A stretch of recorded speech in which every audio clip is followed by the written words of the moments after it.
Hello' everyone, আশা কৰোঁ সকলোৱে ভালে আছে। আহকচোন আজি মেগী বইল কৰি খাওঁ। একো ৰেচিপি নহয় দেই, জাষ্ট মেগীটো বইল কৰিছোঁ আৰু খাইছোঁ।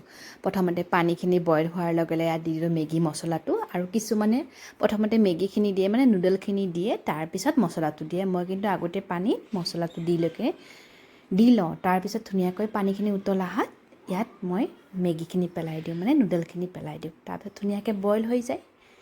আৰু বেছিকৈ সিজালে ভাল পাওঁ, বেছি অলপ টাইট হৈ থাকিলে ভাল নালাগে। অলপ বেছি সিজিব লাগে মেগীখিনি। ইয়াত ধুনীয়াকৈ সিজি আহিছে, কিন্তু এতিয়াও হৈ অহা নাই বাৰু, টাইটে হৈ আছে।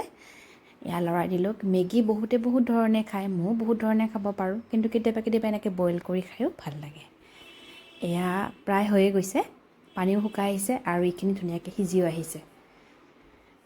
এতিয়া ইয়াত অকণমান কেঁচা জলকীয়া কাটি দিম, যিহেতু পিঁয়াজ চিয়াজ নাখাওঁৱে, আৰু লগতে অকণমান টমেটো কেচাপ দি দিলোঁ।